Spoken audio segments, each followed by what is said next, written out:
नमस्कार, SBD news में आपका स्वागत है। पेश है राजस्थान और श्रीगंगानगर हनुमानगढ़ जिले की बड़ी खबरें।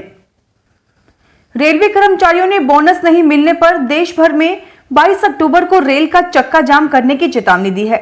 All India railway men's federation की स्टैंडिंग कमेटी की बैठक में बोनस के लिए महत्वपूर्ण प्रस्ताव रखा गया है, जिसमें कहा गया है कि अगर 21 अक्टूबर तक बोनस का ऐलान नहीं किया गया तो 22 को रेल का चक्का जाम किया जाएगा।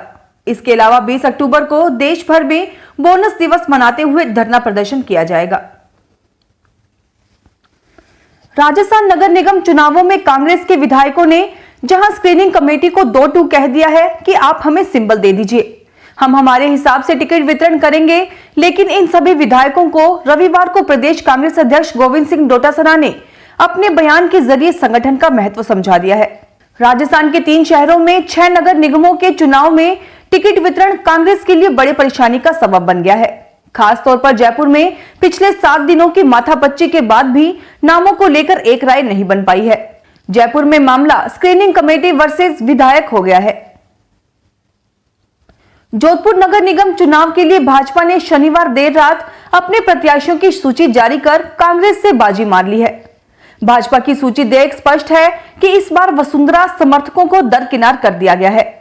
प्रदेश की राजनीति में तेजी से वसुंधरा राज्य के प्रतिद्वंदी के रूप में उभर रहे जोधपुर सांसद और केंद्रीय जल शक्ति मंत्री गजेंद्र सिंह शेखावत और संघ से जुड़े कार्यकर्ताओं को तवज्जो दी गई है। वहीं पैराशूट के बजाय प्रत्येक वार्ड के स्थानीय कार्यकर्ताओं को टिकट देने का प्रयास किया गया है। जाति समीकरण का विशेष ख्याल रखा गया है। भाजपा ने अपनी सूची में 17 मुस्लिम प्रत्याशियों को शामिल कर सभी को चौंका दिया है। राजस्थान कांग्रेस के पूर्व अध्यक्ष रामनारायण पारिक चौधरी की पुण्यतिथि पर रविवार को पीसीसी में पुष्पांजलि कार्यक्रम का आयोजन हुआ। इस दौरान प्रदेश कांग्रेस अध्यक्ष गोविंद सिंह डोटासरा सहित पार्टी के नेताओं व पदाधिकारियों ने रामनारायण चौधरी के चित्र पर पुष्प अर्पित कर उन्हें श्रद्धांजलि दी। गृह मंत्री अमित शाह के बयान पर गोविंद सिंह डोटासरा ने कहा कि अमित शाह एमएसपी खत्म नहीं करने की बात कर रहे हैं तो उन्हें कानून में प्रावधान कर देना चाहिए। अगर उनकी मंशा किसान का भला करने की है तो फिर एमएसपी पर बजट कम क्यों किया गया। डोटासरा ने कहा कि जब चुनाव आते हैं तो ये इसी तरह की बातें करते हैं। उन्होंने कहा कि जब नरेंद्र मोदी मुख्यमंत्री थे उस वक्त की कही बात से क्यों मुकर रहे हैं। वैसे भी आजकल अमित शाह को तो कुछ पूछा ही नहीं जा रहा है। फूड लाइसेंस के लिए अब राजस्थान के व्यापारियों को दिल्ली के चक्कर काटने पड़ेंगे।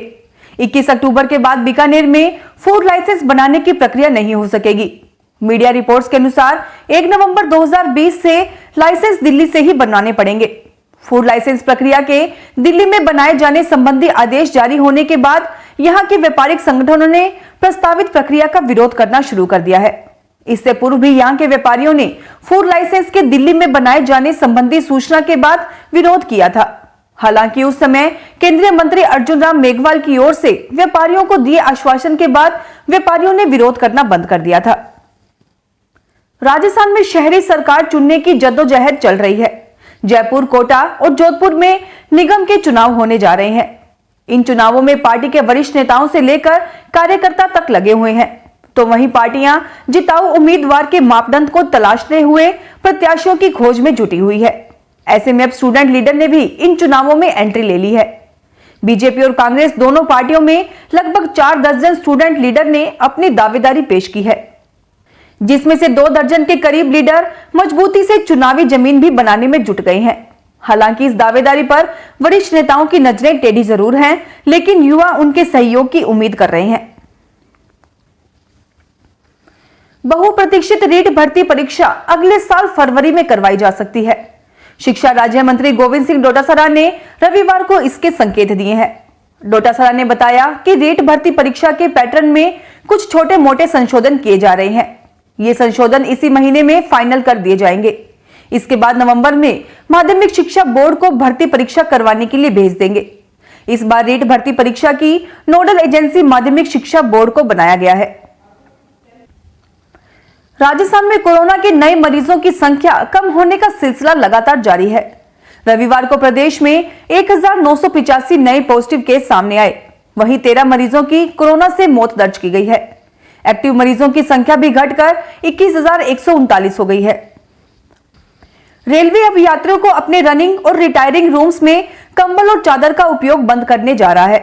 कोविड-19 संक्रमण को देखते हुए रेलवे ने यह निर्णय किया है। जल्द ही देश भर में यह व्यवस्था लागू हो जाएगी।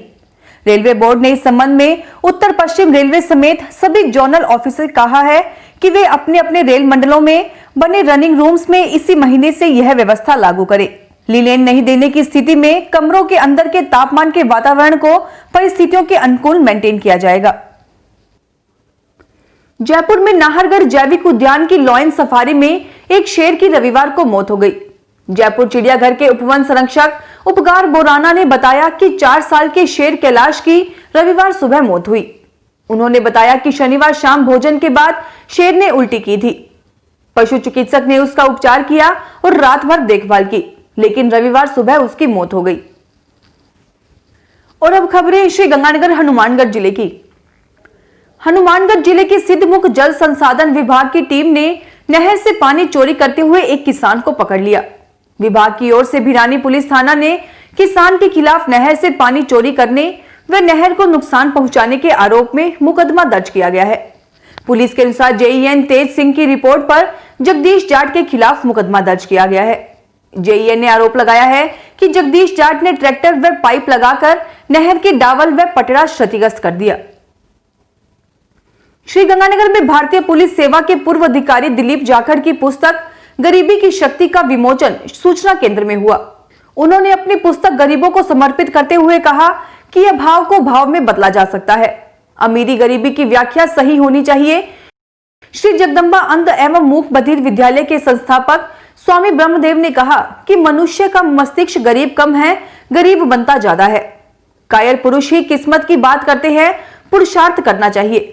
इस अवसर पर सीओ स्काउट मोनिका यादव, अजय सहारण, सैनिक कल्याण बोर्ड के वेलफेयर ऑफिसर मान सिंह, वीरेंद्र बैद, रोटरी ईस्ट के अध्यक्ष सूरज अग्रवाल सहित अनेक लोग उपस्थित थे। हनुमानगढ़ जंक्शन जिला मुख्यालय पर देर रात को घरों के बाहर खड़े वाहनों को आग लगाने की घटना का पुलिस ने पर्दाफाश कर दिया है। पुलिस ने एक नशेड़ी को गिरफ्तार किया है। थाना प्रभारी नरेश गेरा ने बताया कि बीडी गुप्ता कॉलोनी में नवनीत गुप्ता के घर के बाहर खड़ी कार, नंदा हॉस्पिटल के जनरेटर, इनोवा गाड़ी, टेम्पो व ट्रांसफार्मर में अज्ञात व्यक्ति ने आग लगा दी थी। पुलिस ने सीसीटीवी कैमरों की फुटेज खंगालने के बाद युवक की पहचान 35 वर्षीय श्यामलाल भाट निवासी भट्टा कॉलोनी के रूप में की और उसे गिरफ्तार कर लिया। हनुमानगढ़ जिले के तड़वाड़ा पुलिस थाना क्षेत्र में स्थित अपने ननिहाल में खेत में चाय देने गई नाबालिका को युवक भगाकर ले गया। पुलिस ने नाबालिका के मामा की रिपोर्ट पर 3 युवकों पर मुकदमा दर्ज किया है। पुलिस के अनुसार लड़की के मामा ने रिपोर्ट दी कि उसकी भांजी खेत में चाय देने गई थी।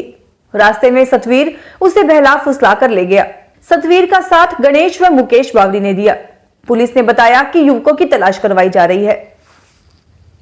हनुमानगढ़ जिले में महिला अत्याचार व बलात्कार जैसी घटनाओं को रोकने के लिए, महिलाओं में जागरूकता पैदा करने के लिए पुलिस द्वारा संचालित आवास योजना के तहत गांव झांसल में बैठक आयोजित की गई।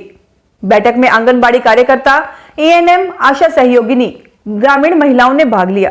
इस दौरान महिलाओं को अपराधों की रोकथाम व कोविड-19 महामारी की रोकथाम हेतु मास्क पहनना और सोशल डिस्टेंसिंग बनाए रखना और बाइक चलाते वक्त हेलमेट का उपयोग करने की अपील की गई।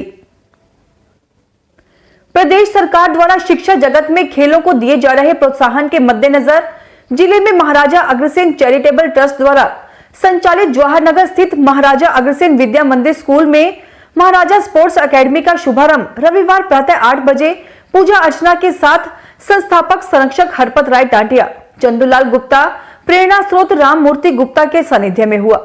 सर्वप्रथम अध्यक्ष विनोद गुप्ता, संस्था सदस्य अनिल टांटिया, सुनील गोयल, राजेश गोयल तथा पार्थ द्वारा अतिथियों का अभिनंदन किया गया। उद्घाटन अवसर पर अध्यक्ष विनोद गुप्ता ने अपने संबोधन में कहा कि अपनी तरह की अनूठी एवं पहली इस स्पोर्ट्स एकेडमी में जिले की खेल प्रतिभाओं को तराशा जाएगा। महाराजा स्पोर्ट्स एकेडमी के डायरेक्टर लविश गुप्ता ने बताया कि इस एकेडमी में विभिन्न खेलों का प्रशिक्षण दिया जाएगा। हनुमानगढ़ जंक्शन के वार्ड नंबर 3 में रविवार को नगर परिषद सभापति गणेश राज बंसल, पार्षद मनोहर लाल बड़सीवाल, नगर परिषद निर्माण समिति अध्यक्ष सुमित रिणवा, जिला कांग्रेस कमेटी के पूर्व सचिव मनोज बड़सीवाल सहित समस्त वार्ड वासियों द्वारा संयुक्त रूप से विधिवत पूजा अर्चना कर सीसी रोड का शुभारंभ किया गया। हनुमानगढ़ में भद्रकाली क्षेत्र विकास सेवा समिति पर्यावरण संरक्षण के तहत 13 HMH आबादी स्थित कार्यालय में रविवार को पौधारोपण किया गया।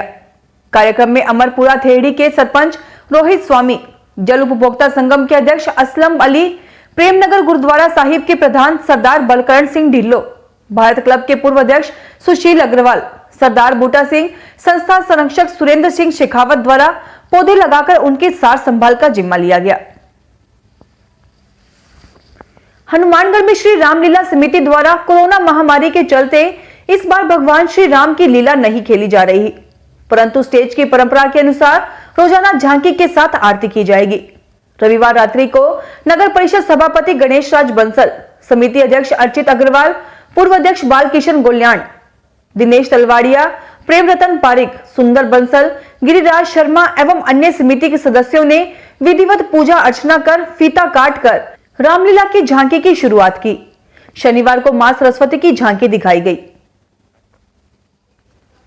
श्रीगंगानगर जिला कलेक्टर महावीर प्रसाद वर्मा ने कहा कि आने वाली पीढ़ियों के लिए स्वच्छ वातावरण व पर्यावरण देने के लिए प्रत्येक नागरिक को अपने जीवन में पौधे अवश्य लगाने चाहिए, जिससे हम पर्यावरण को सुरक्षित व संरक्षित रख सकेंगे। जिला collector Shri Verma DAV law college में मानव निर्मित वन में 501 पौधे लगाने के कार्यक्रम में बोल रहे थे। पेयजल विभाग की जन कल्याण समन्वय समिति, कामधेनु गौशाला समिति व डीएवी लॉ कॉलेज के संयुक्त तत्वाधान में कार्यक्रम आयोजित किया गया।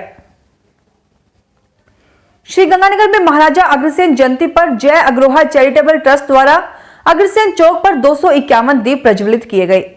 ट्रस्ट के संस्थापक सदस्य हरपत राय टांटिया और सीए नीरज गोयल की अध्यक्षता में कोरोना महामारी को ध्यान में रखते हुए कार्यक्रम आयोजित किया गया। फिलहाल इस बुलेटिन में इतना ही, फिर हाजिर होंगे और बड़ी खबरों के साथ। एसबीटी न्यूज के वीडियो देखने के लिए हमारे चैनल को सब्सक्राइब करें और नोटिफिकेशन पाने के लिए बेल आइकन को प्रेस करें।